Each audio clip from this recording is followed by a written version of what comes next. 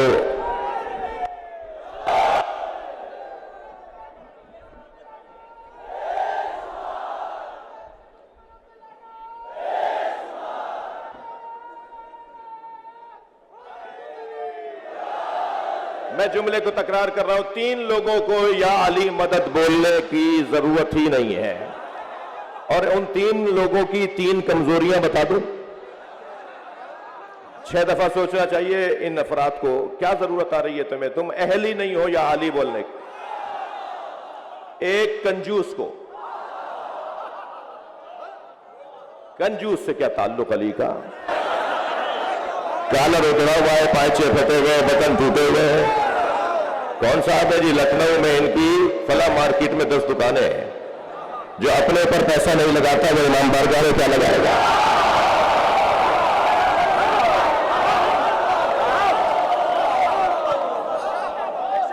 حضرت ابراہیم علیہ السلام جب بکریاں چرانے کے لیے گئے، عجیب انداز ہے، اہل دقت تشریف فرمایا، خطبہ بیٹھے ہیں.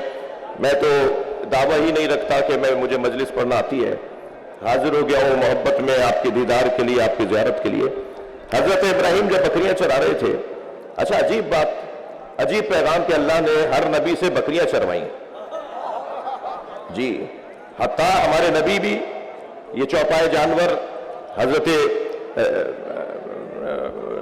اپنے کمسنی کے عالم میں ہر نبی سے اللہ نے. تو آیت اللہ اشتہاردی کا بڑا حسین جملہ ہے.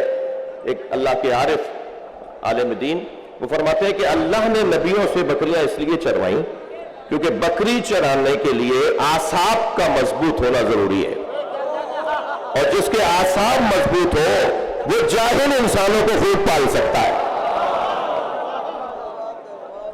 بکریاں چرا رہے. ایک مرتبہ جبریل امین نے پوچھا کہ اللہ تیرا خلیل ابراہیم تیری راہ میں کیا دے سکتا ہے؟ تو اللہ نے کہا کہ میرا خلیل تو اپنا سب کچھ دے سکتا ہے. تو برابر سے جبریل امتحان لینے کے لیے گزرے، امتحان لینے کو برابر سے گزرے اور ایک تسبیح پڑھتے ہوئے گزرے، سبوح قدوس ربنا ورب الملائکۃ والروح. حضرت ابراہیم کے کان کھڑے ہو گئے، مڑ کر دیکھا، اتنا حسین لہجہ، اتنا حسین اور جالب ذکر، یہ تو میرے اللہ کا ہے. تو کہا کیا صرف تم ہی ہو کہ جو اپنے اللہ کا ذکر کرتے ہو؟ کوئی اور بھی تو کر سکتا ہے. کہا اسے ایک دفعہ اور سناؤ. تو کہا دو گے کیا اس کے بدلے میں؟ کہا میرے جتنے جانور ہیں میں آدھے دے دوں گا. ایک مرتبہ اور سنا دیا، آنکھوں میں آنسو بھر لائے. کہا اتنا اچھا ذکر، ایک دفعہ اور سناؤ. کہا آپ کیا دو گے؟ کہا جو رہ گئے وہ سب دے دوں گا. دیکھ لیا آپ نے، جس سے محبت ہوتی ہے اس کے نام پہ خرچ کرنے کو دل کرتا ہے.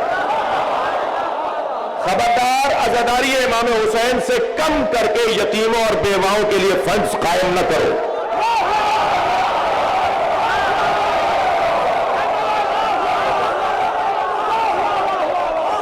شہر کے یتیموں اور بیواؤں کے لیے، شہر کے یتیموں اور بیواؤں کے لیے فلاحی ادارے بنانے والوں آپ سے بات کر رہا ہوں. میں خود کئی ٹرسٹ چلاتا ہوں. خبردار ذکر حسین سے کم کر کے کسی بیوہ اور یتیم کے لیے فنڈز قائم نہ کرو.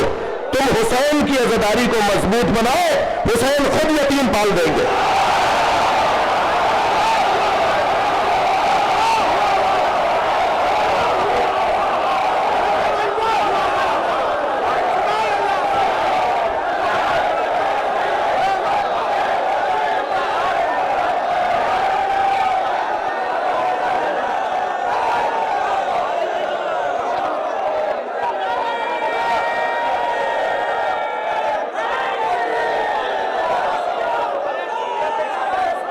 جتنا ہے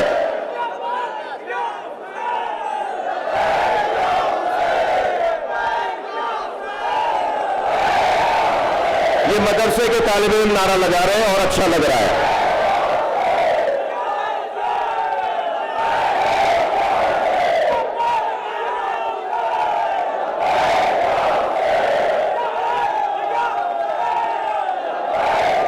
اچھا ایک ہم آواز ہو کے صرف 5 مرتبہ کہہ دیجئے لبیک یا حسین.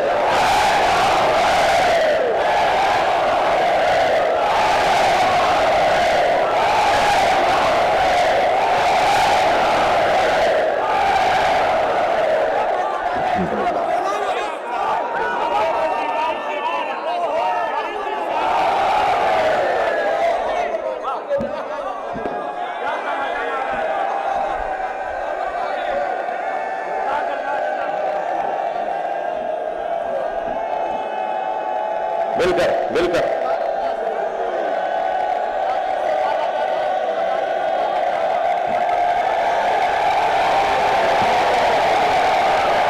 یہ کوئی ہنر نہیں ہے کہ مجلس کی نیاز بنائی پکائی خود کھا لی. انہیں نیاز کھلائیے جو نیاز کھانے کو بدعت کہتے ہیں.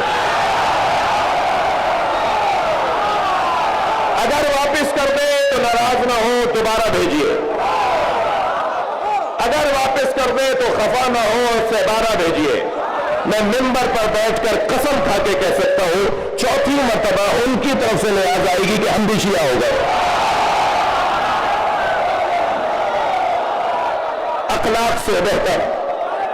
اخلاق سے بہتر تبلیغ نہیں ہے. اور لکھنؤ بر صغیر کا ہے علمی ادبی ازائی ولائی مرکز. یہاں سے یہ بات بنتی ہے کہ میں کہہ دوں شیعہ امام حسین کی عزاداری کے مالک نہیں ہے. شیعہ امام حسین کی عزاداری کے مالک نہیں ہے. جہاں جہاں میرے عزیز تشریف فرما ہیں اور سن رہے ہیں میں ان سے مخاطب ہوں. شیعہ امام حسین کی عزاداری کے مالک نہیں ہے، نوکر ہے. اور نوکروں کو اپنی اوقات میں رہنا چاہیے. مالک کے مہمانوں کا خیال کرنا چاہیے. کسی نے دروازے پر کھڑا نہیں کیا، میرے بھائی یاسر عباس نے کوئی ٹیم کھڑی نہیں کی جو شناختی کارڈ چیک کرے کہ آنے والا شیعہ ہے، سنی ہے، ہندو ہے. در حسین پہ ملتے ہیں ہر مزاج کے لوگ.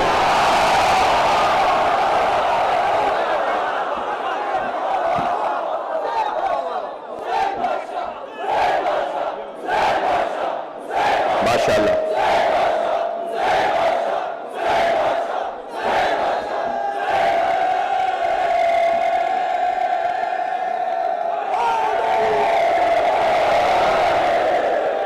یہاں جو جوان ہے مجھے لگ رہا ہے انہیں تکلیف ہے، یعنی تکلیف میں کھڑے ہیں.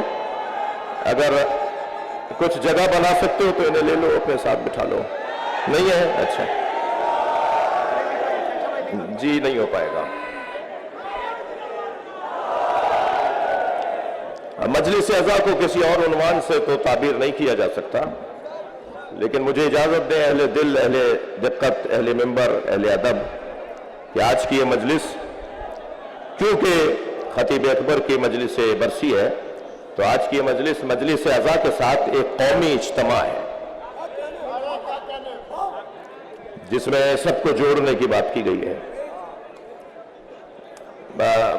اچھا آپ اگر میں مجلس کو آگے بڑھاؤں تو آپ کی توجہ چاہوں گا. تو 3 لوگوں میں پہلا فرض جسے 6 دفعہ سوچنا چاہیے مولا کا نام لینے سے پہلے وہ ہے کنجوس. دوسرا نام بتا دوں جس سے مجھے تو بہت نفرت ہے اور ہر حیدری کو ہونی چاہیے، اور اپنے درمیان سے ان کالی بھیڑوں کو نکال دو جو اس دوسری بیماری کا شکار ہے. اور وہ دوسری بیماری ہے کہ علی مولا کا چاہنے والا بزدل نہیں ہوتا.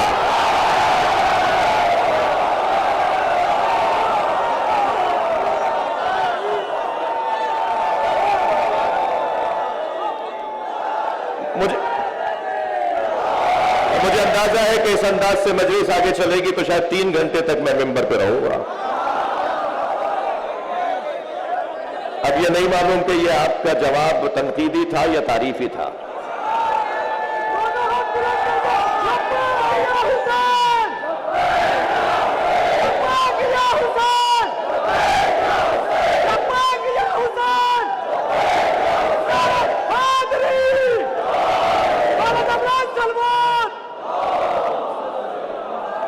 بھئی ایک ایسی صلوات کے جو دل خوش کرتے ہیں. صلی علی محمد و آل محمد. اور یاد رہے صلوات میں محمد اور آل کو توڑنا نہیں ہے.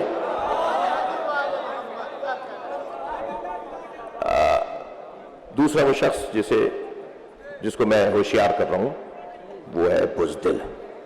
مجھے وہ سنی سے مجھے اس سنی سے بڑا پیار ہے جو لاکھوں شیعوں میں ہاتھ باندھ کے نماز پڑھتا ہے.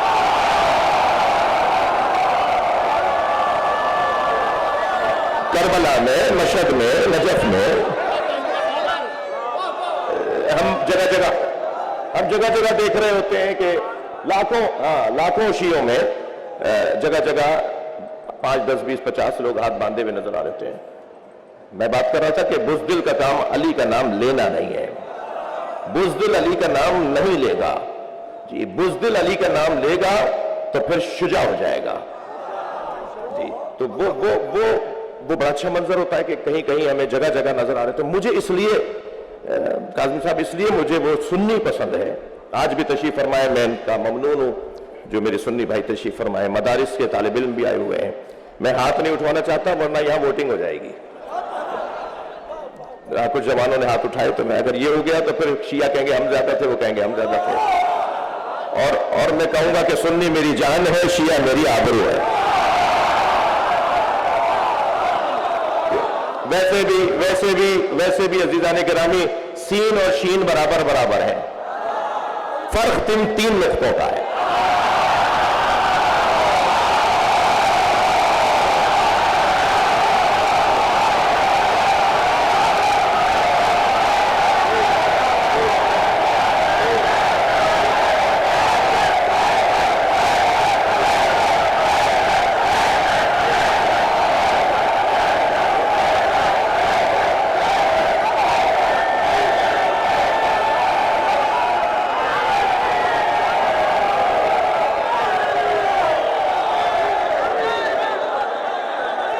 مجھے وہ سنی اس لیے اچھا لگتا ہے جو لاکھوں شیعوں میں ہاتھ باندھ کے نماز پڑھ رہا ہوتا ہے.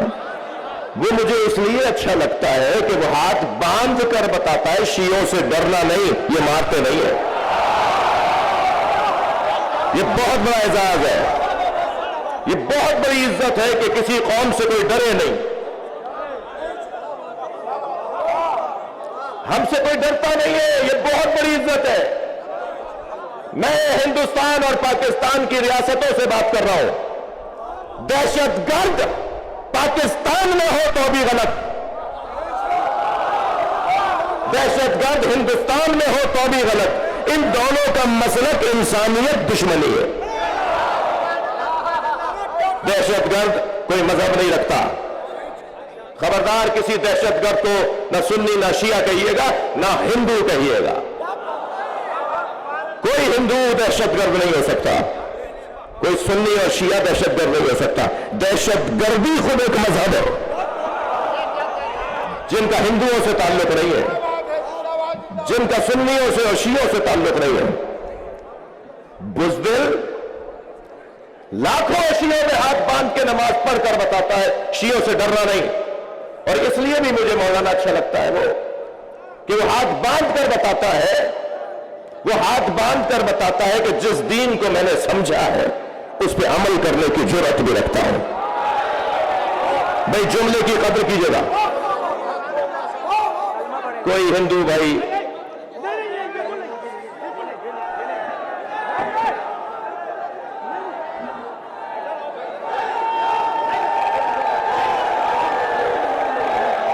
ان کا میرے عزیز مجلس میں شریک ایک ہندو بھائی محبت کا اظہار کرنا چاہ رہے تھے. مجلس میں تاخیر ہو جائے گی، میں بہت ساری باتوں سے رہ جاؤں گا، اور اس لیے میری گزارش ہے کہ جیسا یاسوب عباس صاحب چاہ رہے ہیں ایسے ہی کیجیے. ادھر والوں کا شوق میں دیکھ رہا ہوں، اگرچہ معاف کیجیے گا یہاں بھی شوق بہت ہے.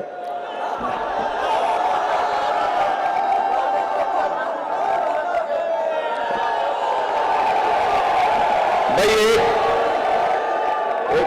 ایک جو